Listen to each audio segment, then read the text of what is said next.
사람은 언제 진짜 부자가 될까요? 돈을 가졌을 때일까요? 아니면 무언가를 지켰을 때일까요? 형제들은 유산을 나눠 가졌지만 그는 사랑을 지켰습니다.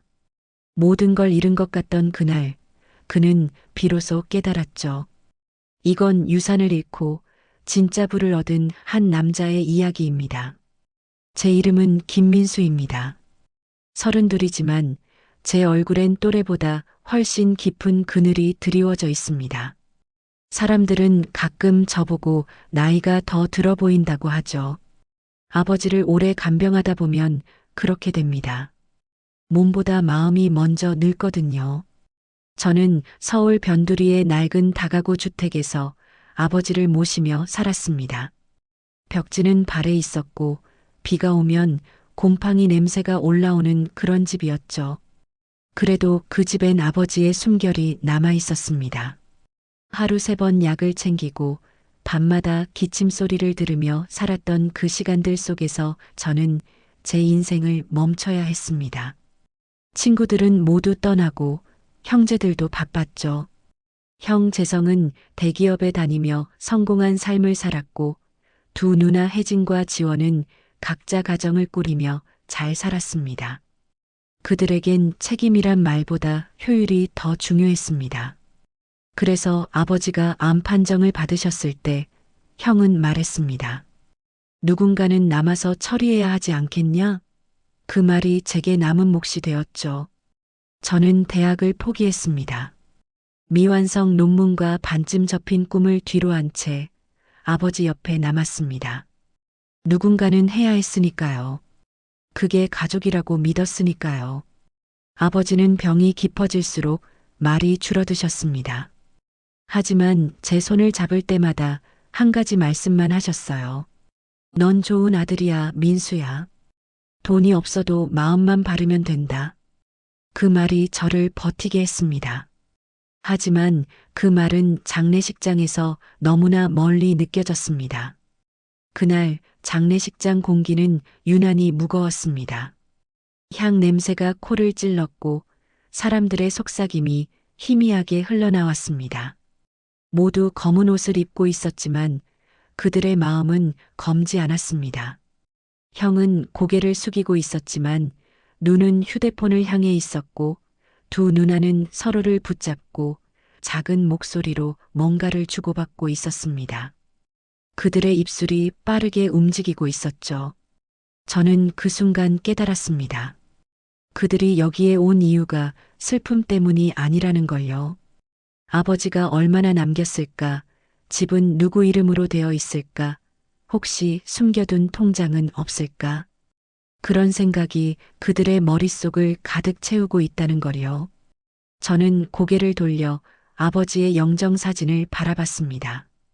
젊은 시절의 아버지, 힘들지만 웃음을 잃지 않던 그 얼굴, 어머니를 감싸 안던 따뜻한 손, 그 모든 게 사진 속에 고스란히 담겨 있었습니다.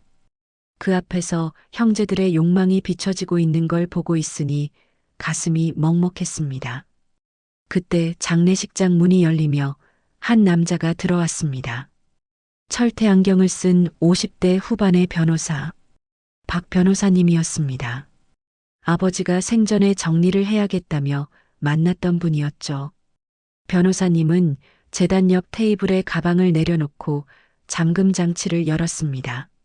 그 찰칵 소리가 유난히 크게 들렸습니다. 사람들의 시선이 그에게 쏠렸죠. 변호사님은 차분한 목소리로 말했습니다. 고인께서 특별한 지시를 남기셨습니다. 장례식이 끝나기 전 유언장을 낭독해달라고 하셨습니다. 모두가 숨을 죽였습니다. 형광등 소리마저 멈춘 듯 했습니다. 변호사님이 종이 한 장을 꺼내 들고 읽기 시작했습니다.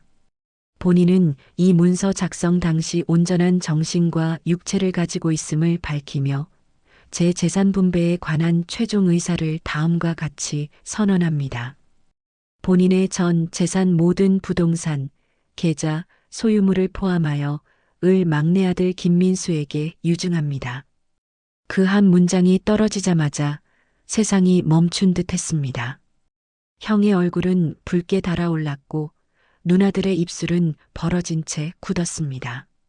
공기마저 얼어붙은 듯한 정적이 흘렀죠. 그리고 곧 터졌습니다. 말도 안 돼. 혜진 누나의 외침이 장례식장 안을 울렸습니다. 아버지를 조종했어. 저 애가 아버지를 고립시켰다고. 저놈이 형이 그 말을 끊었습니다. 감히 이 교활한 놈 아버지를 우리에게서 떼어놓은 게 너였지. 두 사람의 분노는 폭풍처럼 터져나왔습니다. 지원 누나는 말없이 저를 바라봤습니다. 그 눈빛엔 순수한 증오가 담겨 있었습니다. 마치 낯선 도둑을 바라보는 눈처럼요. 박 변호사님은 질서를 잡으려 했지만 소용없었습니다. 다른 조문객들은 벽에 붙은 그림자처럼 조용히 뒤로 물러났죠. 저는 움직이지 못했습니다. 아버지가 왜 이런 선택을 하셨는지 알 수 없었습니다. 저는 아무것도 바라지 않았습니다. 그냥 남았을 뿐이죠. 단지 아버지를 돌보던 아들이었을 뿐인데 왜 이 모든 것이 제 몫이 되었을까요? 하지만 그보다 더 무서웠던 건 형제들의 눈이었습니다. 그 눈에는 피보다 짙은 증오가 담겨 있었습니다. 재성이 형이 제 쪽으로 다가왔습니다. 구두 밑창이 바닥을 때리는 소리가 울렸습니다. 혜진 누나는 형 뒤를 따랐고 지원 누나는 관 옆에 서서 여전히 저를 지켜보고 있었습니다. 향 연기가 짙어졌습니다. 형광등 불빛이 깜빡거렸습니다. 그리고 그 아래에서 아버지의 영정사진이 마치 미소를 띤 듯 보였습니다. 그 순간 깨달았습니다. 장례식은 아직 끝나지 않았다는 걸요. 아니, 어쩌면 지금부터가 진짜 시작일지도 모른다는 걸요. 저는 그날 폭풍의 한가운데 서 있었습니다. 그리고 그 폭풍이 어디까지 휩쓸고 갈지 그때는 아직 몰랐습니다. 문이 3개 닫혔습니다. 오래된 나무 문틀이 덜컥거리며 흔들렸고 집안 어딘가에서 액자가 떨어져 깨지는 소리가 났습니다. 쿵 하는 그 소리가 지금도 귓가에 남아 있습니다. 하지만 그 순간 저는 그 소리를 똑바로 듣지 못했습니다. 손이 떨리고 있었거든요. 장례식장에서 벌어진 일들이 머릿속을 떠나질 않았습니다. 변호사의 차분한 목소리, 전 재산이라는 단어, 그리고 그 말을 들은 형제들의 얼굴이 순식간에 충격에서 분노로 변하던 그 순간, 그 짧은 몇 초가 제 인생 전체를 뒤집어 놓았습니다. 집으로 혼자 돌아왔습니다. 변호사님은 저보고 조용히 뒷문으로 나가라고 했죠. 가족 문제는 내가 처리하겠다.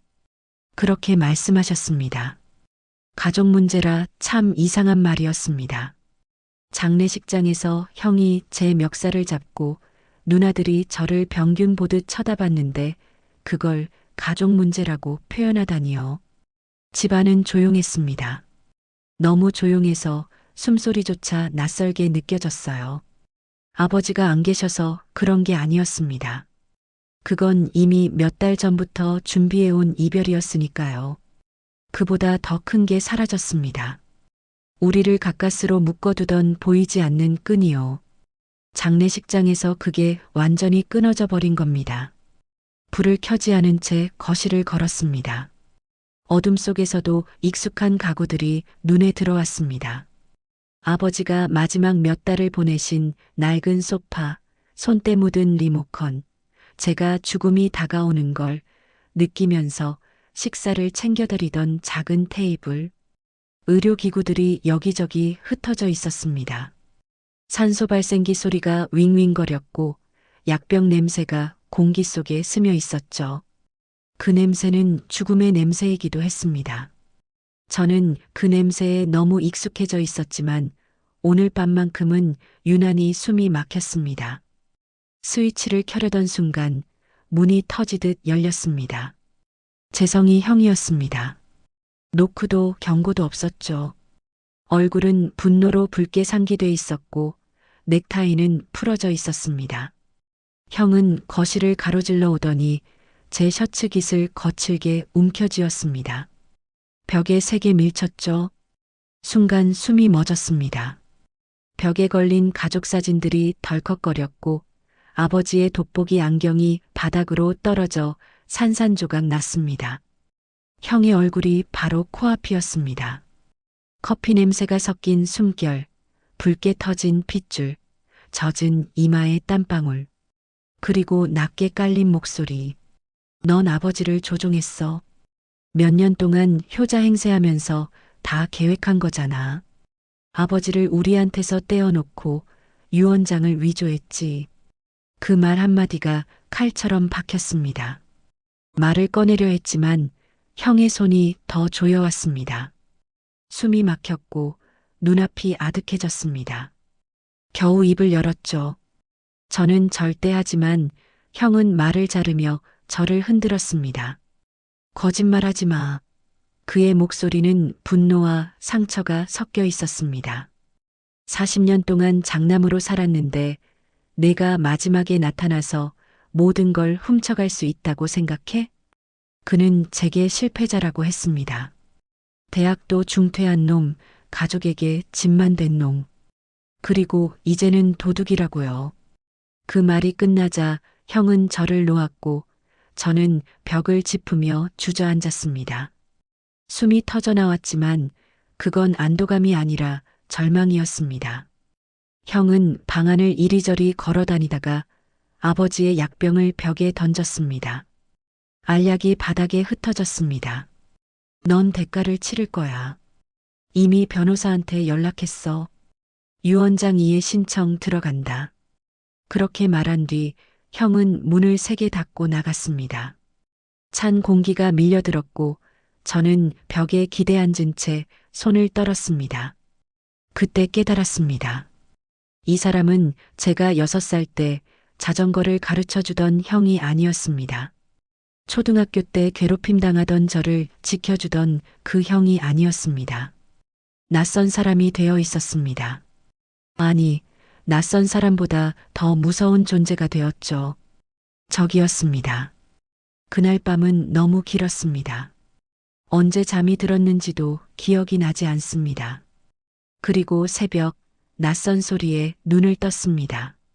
서랍 여는 소리, 종이를 넘기는 소리, 발소리, 누군가 제 방에 있었습니다. 달빛이 희미하게 들어와 검은 옷을 입은 실루엣을 비췄습니다. 혜진 누나였습니다. 누나는 침착하게 움직였어요. 마치 오래된 습관처럼요. 모든 서랍을 열어보고 상자를 뒤집고 책을 꺼내고 있었습니다. 제가 숨긴 게 있을 거라 믿고 있었겠죠. 아버지를 조종한 증거 같은 것들이요. 누나는 아버지의 병 기록장을 발견하더니 표정이 굳었습니다. 거기엔 아버지 상태를 기록한 제 글씨가 빼곡했거든요.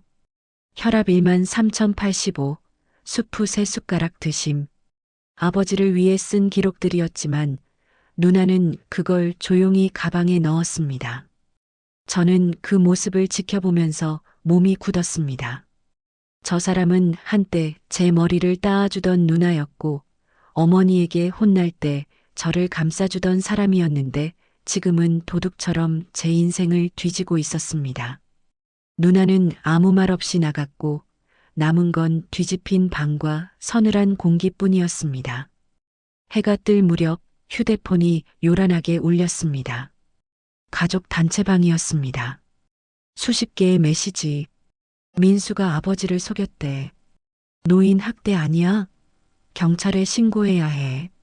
며칠 전까지만 해도 저를 칭찬하던 친척들이 이제는 제게 손가락질을 하고 있었습니다.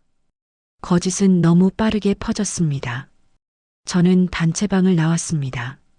그 뒤에도 메시지는 쏟아졌습니다. 협박, 조롱, 침묵.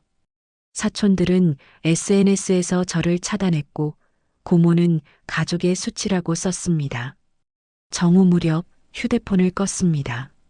하지만 그 뒤의 침묵은 더 고통스러웠습니다. 정신을 차려보니 아버지 방에 와 있었습니다. 이 방만큼은 누나도 손대지 않았더군요. 모든 게 그대로였습니다. 침대 시트엔 아버지 몸의 자국이 남아 있었고 문 옆에는 낡은 가디건이 걸려 있었습니다. 산소 발생기가 여전히 돌아가고 있었죠. 숨이 필요 없는 사람을 위해서요. 저는 침대 가장자리에 앉았습니다. 그리고 처음으로 진짜로 울었습니다. 아버지만을 위해서가 아니라 함께 무너진 모든 믿음들을 위해서요. 가족이라는 이름, 희망이라는 단어, 그리고 내가 옳았다는 확신까지 그 모든 게 무너졌습니다. 눈물이 먹고 나서야 저는 아버지 영정을 바라봤습니다. 사진 속의 미소는 여전히 따뜻했지만 왠지 낯설었습니다. 그때 문득 액자 뒤편에 이상한 점이 보였습니다. 손가락으로 만져보니 안쪽에 종이 한 장이 끼워져 있었습니다. 꺼내보니 오래된 편지였습니다. 아버지 글씨였습니다. 사랑하는 민수야. 그렇게 시작하는 문장이었습니다. 그 순간 숨이 막혔습니다. 아버지는 왜 이 편지를 숨겼을까요? 읽기도 전에 휴대폰이 울렸습니다. 모르는 번호에서 문자 한 통이 와 있었습니다. 이메일 확인해 보세요. 꼭 보셔야 합니다. 마이너스 박 변호사. 이메일을 열었죠. 긴급 가처분. 조사 계류 중 재산 동결.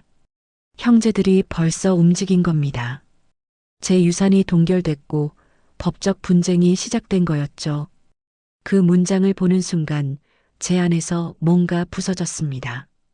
슬픔보다 두려움보다 더 깊은 감정. 분노였습니다. 아버지를 향한 분노요. 저를 혼자 이 폭풍 속에 남겨두셨다는 것.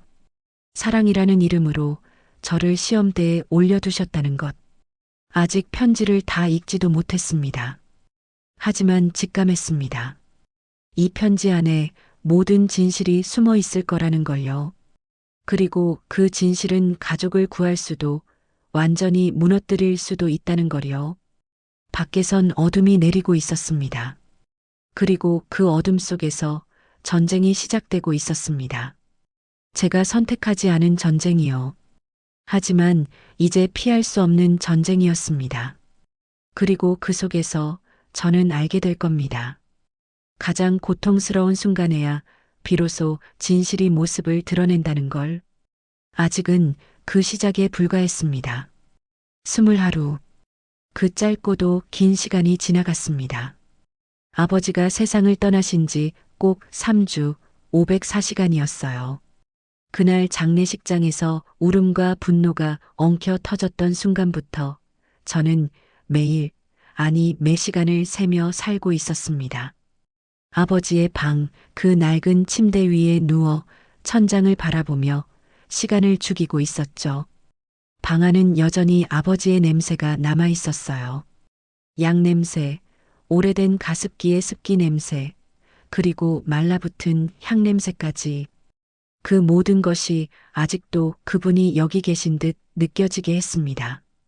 그런데 그 따뜻했던 공간에 이제는 차가운 법률 서류들이 수북이 쌓여 있었습니다. 법적 분쟁 중인 재산. 그 몇 줄의 문장 안에 우리의 가족이 무너져 내리고 있었어요. 날마다 도착하는 등기봉투, 법원 인지 도장이 찍힌 종이들, 그리고 냉정한 문장들. 그 서류들이 도착할 때마다 내 심장은 종이와 함께 찢겨나가는 듯 했어요. 어떤 날은 서류 봉투를 열기도 전에 손끝이 떨렸습니다. 그 떨림은 점점 몸 전체로 번져갔죠. 3주 만에 체중이 5kg가 넘게 빠졌어요. 바지가 흘러내릴 정도로 손목시계가 헐거워져서 돌아갈 정도로요. 음식이란 단어는 이제 저에게 현실이 아니라 개념이었습니다. 배가 고픈지도 먹고 싶은지도 몰랐어요. 냉장고를 열면 아직도 아버지의 영양음료가 그대로 있었습니다. 그분이 마지막으로 삼키지 못했던 부드러운 죽, 미쳐버리지 못한 약봉지들. 그걸 보는 순간에도 아무 감정이 일지 않았어요. 단지 이게 나의 현실이구나 하는 막막함만 남았습니다. 잠은 더 이상 쉬는 시간이 아니었습니다. 눈을 감으면 들려왔어요. 형제들의 목소리, 변호사의 말투, 그리고 그날 아버지의 마지막 숨소리. 악몽이 아니라 현실의 잔향이었습니다. 법원 소환장, 고소장, 치매 진단 가능성. 누구도 그런 진단을 내린 적 없지만 그들은 확신에 차 있었습니다. 아버지가 다른 자식들에게 재산을 주지 않았다면 분명 조종당한 거야. 그들의 말은 사실이 아니라 신념이었어요. 그 신념이 SNS를 타고 퍼졌죠. 노인 학대 피해자 가족이라는 문구와 함께 기사들이 올라왔습니다. 형제들은 마치 사회 정의를 실천하는 사람처럼 행동했어요. 사람들은 그들의 말에 좋아요를 눌렀습니다. 그리고 그들이 말하는 가해자, 그게 바로 저였어요. 전화는 쉴 새 없이 울렸습니다. 친척들이, 오래된 친구들이, 심지어 동네 주민까지도 묻더군요. 진짜 그랬어?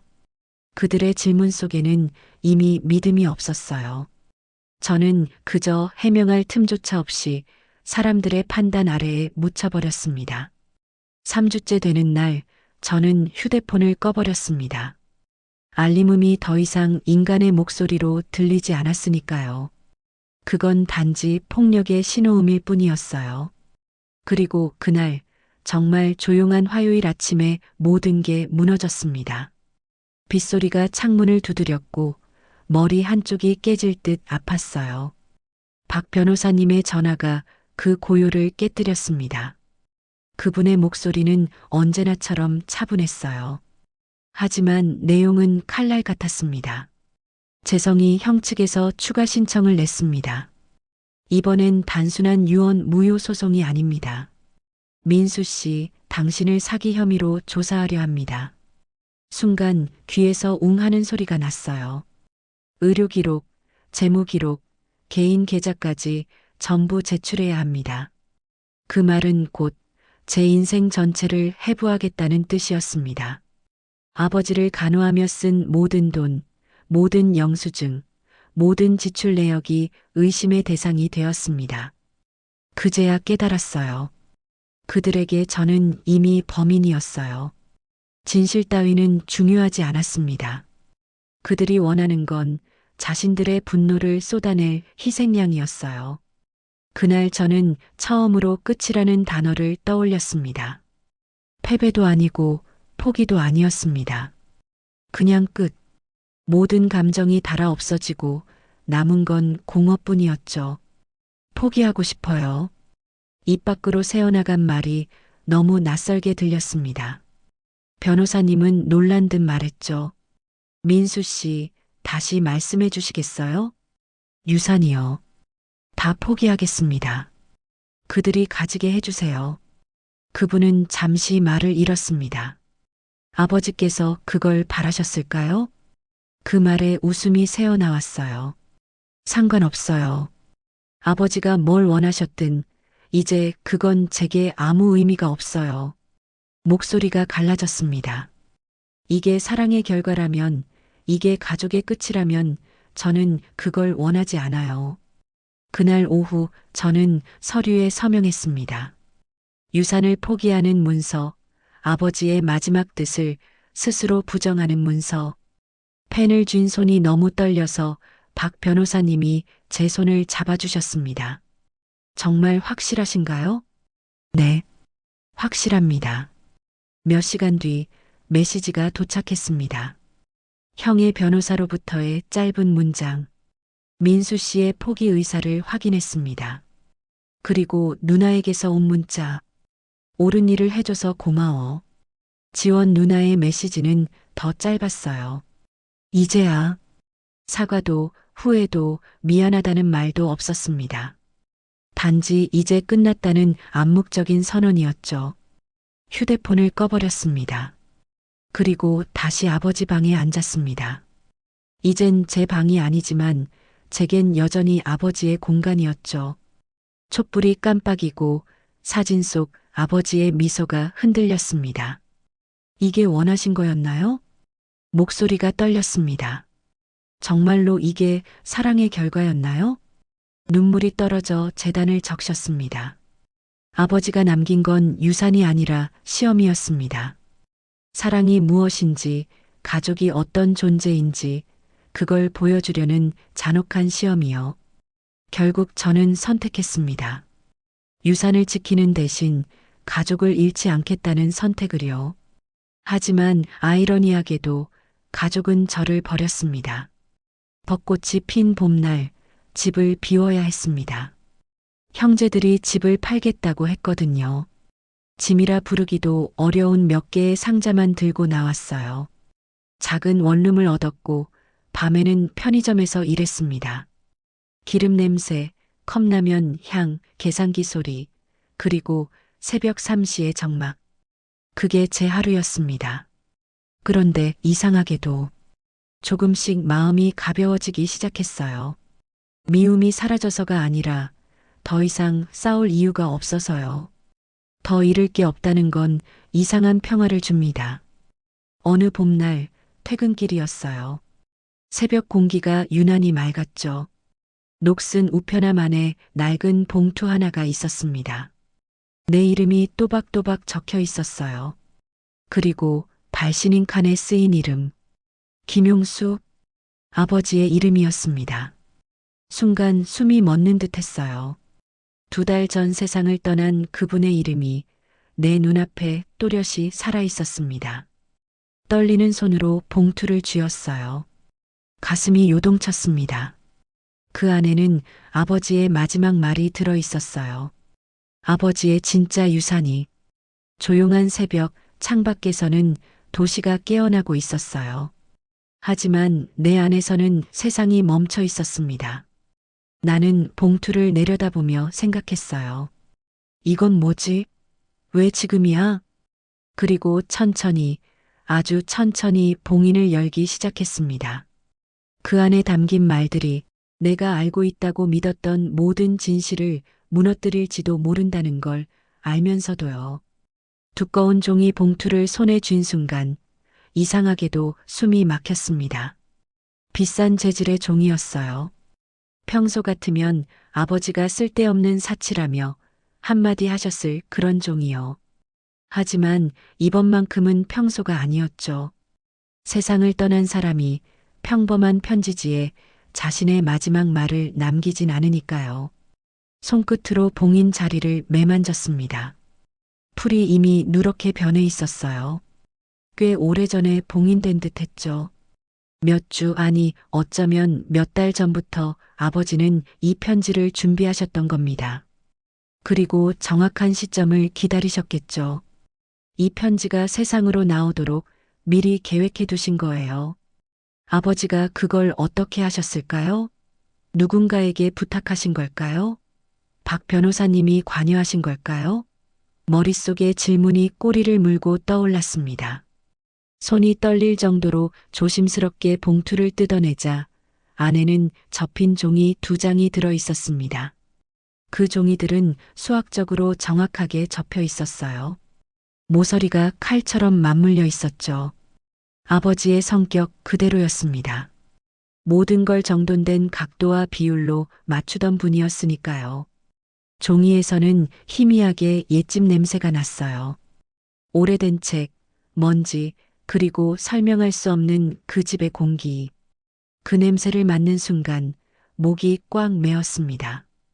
글씨는 분명 아버지의 필체였어요. 정갈하고 군더더기 없이 반듯했죠. 한 글자 한 글자마다 평생을 살아온 방식이 담겨 있었습니다. 그리고 맨 위 날짜, 아버지가 세상을 떠나기 딱 2주 전이었습니다. 그날이 떠올랐어요. 손을 잡고 차가워지는 체온을 느끼며 이제 놓아주셔도 괜찮아요. 하고 속삭였던 그날. 아버지는 그때 이미 이 편지를 쓰고 계셨던 거예요. 자신에게 남은 시간이 얼마나 되는지 알고 계셨던 거죠. 사랑하는 민수야. 첫 문장을 읽는 순간 이미 눈물이 터졌습니다. 그 5글자 안에 모든 세월이 담겨 있었거든요. 내가 이 편지를 읽고 있다면 나는 이미 세상을 떠났겠구나. 넌 내가 왜 그런 유언장을 썼는지 궁금할 거다. 하지만 아들아, 나는 정확히 알고 있었단다. 내가 무엇을 하는지. 손이 멈췄습니다. 아버지는 모든 걸 알고 계셨던 거예요. 형제들 사이에 벌어질 갈등도, 분노도, 비난도, 그 혼란이 전부 예상된 일이었다는 걸 그제야 알았습니다. 이건 돈 때문이 아니었어. 시험이었지. 욕심이 그들 문을 두드릴 때 어떤 선택을 할지 보고 싶었단다. 편지를 읽는 제 손이 떨렸어요. 아버지는 형제들을 시험하신 거였어요. 그리고 그들은 실패했습니다. 철저하게 예외 없이요. 하지만 그보다 더 가슴이 아팠던 건 아버지께서 그들의 실패를 이미 알고 계셨다는 사실이었습니다. 하지만 민수야, 넌 달랐단다. 넌 남았지. 사랑 때문에. 그 문장을 보는 순간 숨이 멎었습니다. 아버지는 제가 했던 모든 일을 보고 계셨던 겁니다. 식사 준비를 하고 책을 읽어드리고 단 한 번도 불평하지 않았던 날들. 저는 그저 당연한 일을 한다고 생각했는데 아버지는 그 속에서 사랑을 보셨던 거예요. 그제야 깨달았어요. 아버지는 제 선택을 의무가 아닌 헌신으로 보고 계셨다는 거리요. 민수야, 내가 내 옆에 머물던 그 모든 날이 진짜 유산이란다. 내 마음이, 내 인격이, 내가 남기고 싶은 전부다. 그 문장을 읽으며 결국 무너졌습니다. 아버지는 제 존재 자체를 유산이라 부르셨어요. 그건 그 어떤 재산보다도 큰 선물이었습니다. 하지만 마지막 문장이 제 시선을 다시 멈추게 했습니다.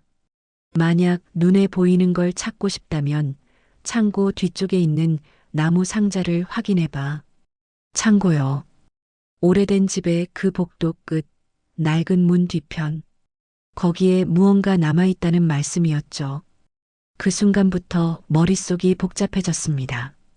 그 집은 더 이상 제 것이 아니었거든요. 형제들에게 모든 걸 포기하고 나왔던 터라 들어갈 권리조차 없었습니다. 그런데도 마음속 어딘가에서 그 상자를 꼭 찾아야 한다는 확신이 들었어요. 아침 7시 휴대폰을 들여다보며 망설였어요.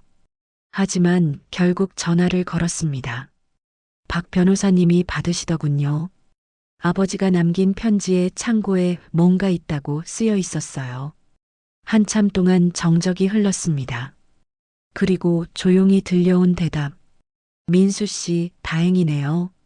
제가 열쇠를 하나 가지고 있습니다. 아버님이 비상용으로 맡기셨거든요. 그 순간 마치 세상이 다시 열린 것 같았습니다. 그날 정오 집 앞에 섰습니다. 낯설었어요. 그토록 익숙하던 집이 이제는 나와 아무 상관없는 사람의 집 같았죠. 하지만 문을 여는 순간 공기의 냄새가 그대로였어요. 먼지와 나무 냄새, 그리고 아버지의 숨결이 남은 듯한 공기. 창고 문은 여전히 뻑뻑했습니다. 부풀어 오른 나무가 문턱에 걸려 있었어요. 익숙한 힘으로 밀자 낡은 힌지가 삐걱 소리를 냈습니다. 안은 어둡고 먼지가 가득했습니다. 낡은 코트와 잡동사니들, 어머니의 웨딩드레스, 오래된 장난감들까지 그 속 어딘가에서 오래된 나무 상자가 눈에 들어왔습니다. 묵직하게 세월이 깃든 상자. 손잡이를 잡는 순간 손끝이 차가워졌습니다. 그리고 걸쇠를 열었죠. 안에는 금도 현금도 유산 문서도 없었습니다. 대신 작은 통장, 사진들, 편지들, 그리고 낡은 일기장 하나가 들어 있었습니다. 일기장은 아버지의 기록이었어요. 제가 몰랐던 3년간의 일상들이 거기 빼곡히 적혀 있었습니다. 오늘 민수가 내 식사를 준비해줬다. 맛보다 마음이 따뜻하더라. 민수가 내 이야기를 들어줬다. 눈빛이 어머니를 닮았다. 민수가 내게 말했지. 아빠가 제 인생이에요. 그 말에 울었다. 한 장, 한 장 넘길수록 숨이 막혔습니다. 아버지는 제가 한 모든 걸 기록하고 계셨던 거예요. 그 기록의 마지막 문장에는 붉은 잉크로 이렇게 적혀 있었습니다. 가족 그게 의미하는 거란다. 그 문장을 본 순간 그제야 알았습니다. 아버지가 남긴 진짜 유산은 사랑받았다는 확신, 그리고 그 사랑이 기록되어 있었다는 증거였어요. 그날 그 빈집 한가운데서 전 처음으로 느꼈습니다. 포기의 평화가 아니라 이해받은 사람만이 느낄 수 있는 깊은 평화를요. 창문 밖으로 벚꽃이 흩날렸습니다. 세상은 아무 일 없다는 듯 그대로였지만 제 안에서는 무언가 완전히 바뀌고 있었습니다. 그때였습니다. 박 변호사님이 갑자기 낮은 목소리로 말했어요. 민수 씨, 그런데 이 상자 안에 편지가 하나 더 있네요. 그 말에 저는 고개를 들었습니다. 그리고 그 순간 느꼈습니다. 아버지의 이야기는 아직 끝나지 않았다는 걸요. 집에 돌아오자마자 문을 닫고 조용히 그 상자를 내려놓았습니다. 아버지가 남긴 마지막 흔적이 제 앞에 놓여 있었죠. 낡은 호두나무 상자, 세월이 만든 갈색빛이 오후 햇살에 은은하게 반사되고 있었습니다. 그 빛이 방 한가운데를 스치며 마치 시간의 조각처럼 천천히 움직였어요. 손끝으로 상자를 쓸어내리니 나무의 결이 손바닥을 간지렸고 오래된 먼지의 냄새와 함께 아버지의 채취가 묻어 나왔습니다. 그 순간 설명할 수 없는 감정이 가슴을 조여왔습니다. 이건 단순한 상자가 아니었어요. 누군가의 인생이 담긴 아주 오래된 이야기의 그릇이었죠. 상자 뚜껑을 여는 소리가 작게 울렸습니다. 공기가 바뀌었어요. 묘하게 따뜻한 냄새와 함께 낡은 종이의 향이 퍼졌습니다. 아버지의 손길이 마지막으로 닿았던 순간이 고스란히 남아 있었습니다. 통장, 사진, 편지, 그리고 일기장. 모두 제가 이미 한 번 본 것들이지만 그날은 달랐습니다. 아무도 없는 공간에서 누구의 시선에도 방해받지 않고 마주한 시간은 완전히 다른 의미를 품고 있었습니다. 먼저 통장을 꺼냈습니다. 숫자들이 고요하게 말하고 있었어요. 아버지가 제게 해온 사랑의 흔적이었죠. 입금 내역의 시작은 제가 태어난 해로 거슬러 올라갔습니다. 처음엔 10,000원, 30,000원, 많아야 50,000원. 공장에서 일하시던 그 시절 월급 중 일부를 꾸준히 옮기셨더군요. 천천히 그리고 묵묵히. 금액이 크지 않아도 꾸준함은 그 어떤 재산보다 단단했습니다. 통장은 어느새 아버지의 생애를 보여주는 기록이 되어 있었습니다. 5년 전쯤 잔액이 가장 많았을 때가 있었어요. 약 235만 원. 그 후로는 조금씩 인출된 흔적이 보였습니다. 병원비, 약가, 그리고 식단을 위한 비용이었겠죠. 저는 그 숫자들을 따라가며 아버지의 마지막 몇 해를 다시 걷는 기분이었습니다. 손끝이 미세하게 떨렸어요. 그렇게 모든 금액이 빠져나간 마지막 장에는 겨우 47,000원이 남아 있었습니다. 세상에서 가장 적지만 동시에 가장 무거운 숫자였어요. 그 다음은 사진이었습니다.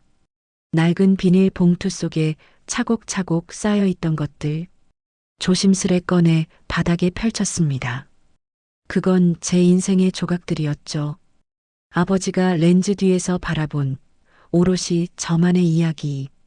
어릴 적 어머니 품에 안긴 모습, 첫 등교날의 어색한 표정, 주름진 교복과 너무 큰 가방, 그리고 어딘가 멍하게 먼 곳을 바라보던 어린 시절의 저.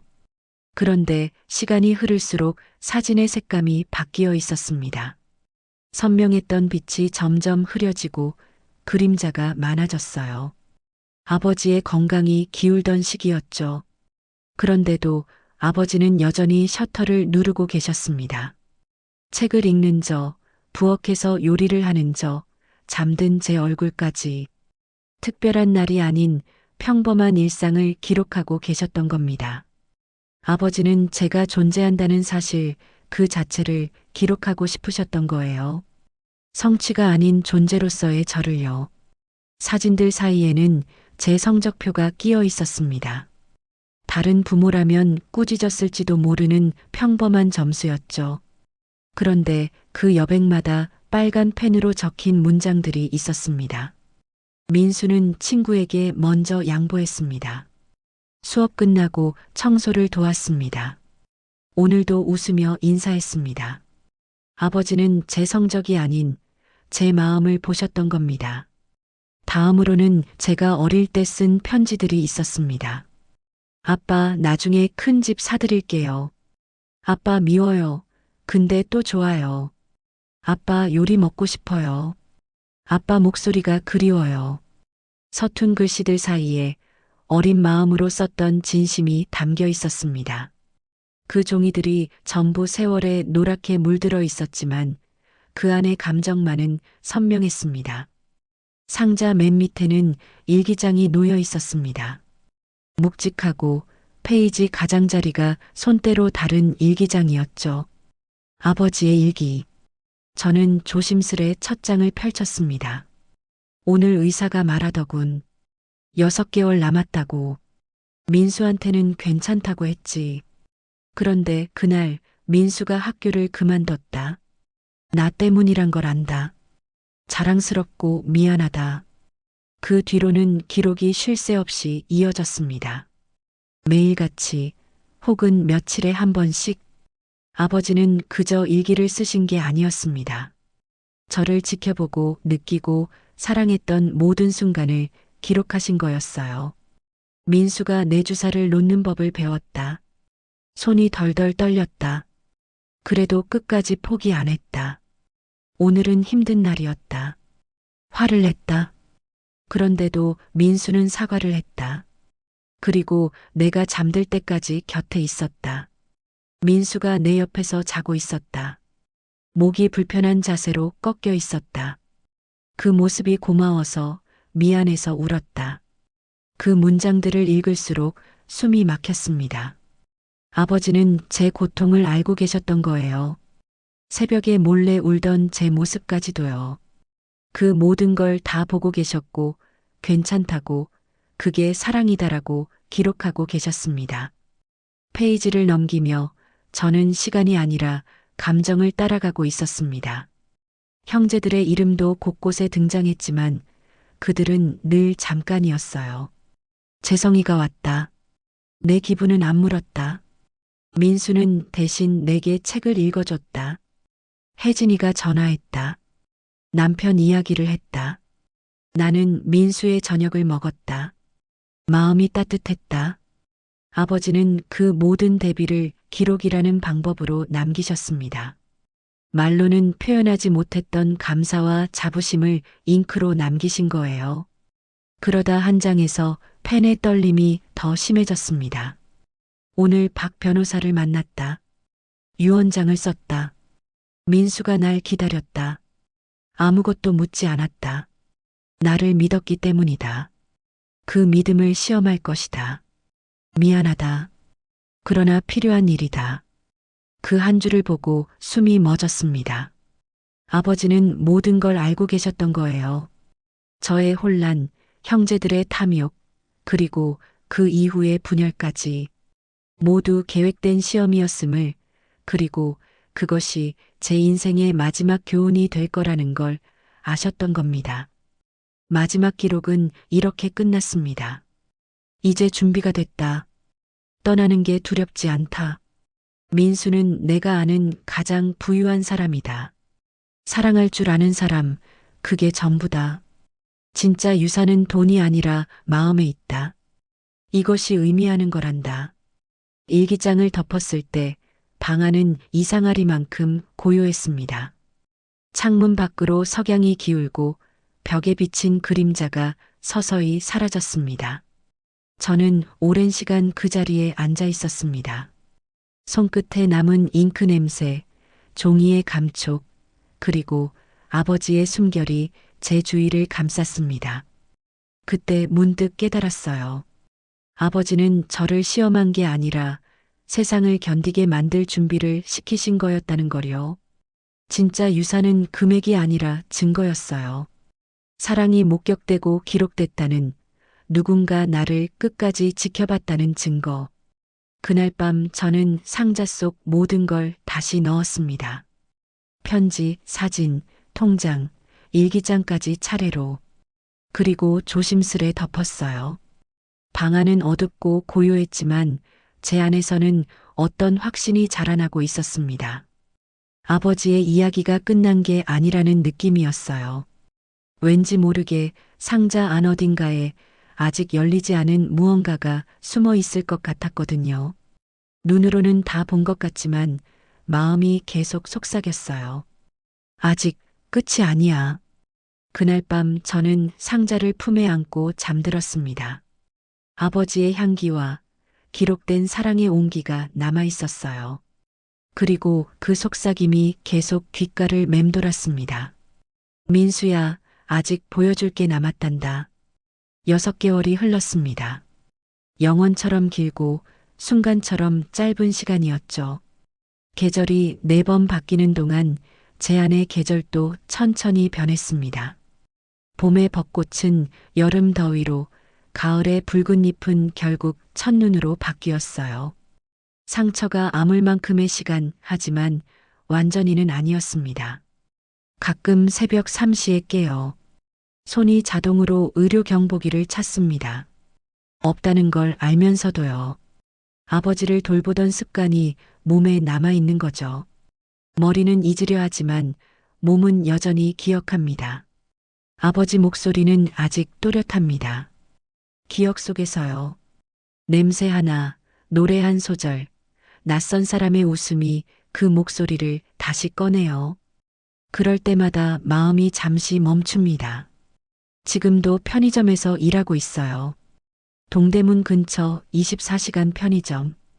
형광등 불빛은 늘 차갑고 커피 기계는 항상 돌아갑니다. 매니저 최 사장님은 말이 많지 않은 분이에요. 제 과거를 묻지 않죠. 그저 근무 시간 잘 지키는지, 취객에게 화내지 않는지로 사람을 판단합니다. 그 기준으로 보면 저는 꽤 괜찮은 직원이에요. 지난달엔 시급도 500원 올랐습니다. 세상을 바꾸진 못해도 존재를 인정받은 느낌이었어요. 그 일은 저주이자 축복이에요. 손은 바쁘게 움직이지만 마음은 자유롭게 떠돌 수 있거든요. 슬픔에 잠기기도 하고 꿈을 꿔보기도 합니다. 요즘은 손님 없는 시간에 책을 펴요. 형광펜으로 밑줄 긋고 조용히 공부합니다. 왜냐면 다시 학생이 됐거든요. 32, 대학을 떠난 지 10년 만입니다.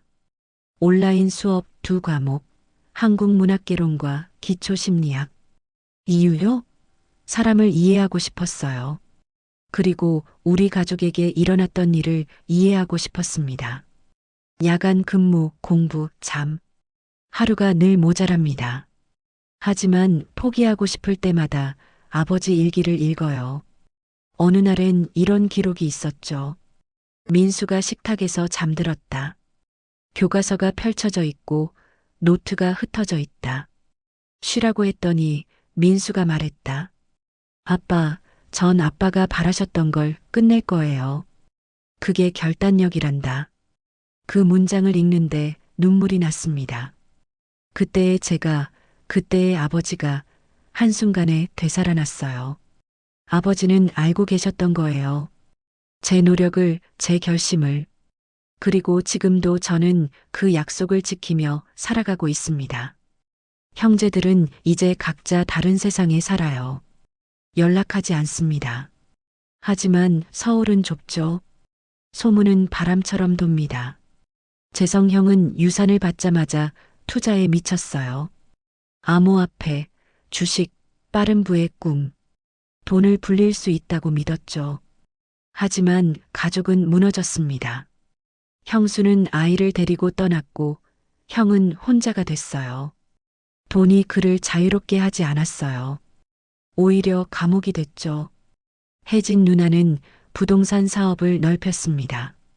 서류상으로는 성공이에요. 하지만 사람을 집어삼키는 성공이었죠.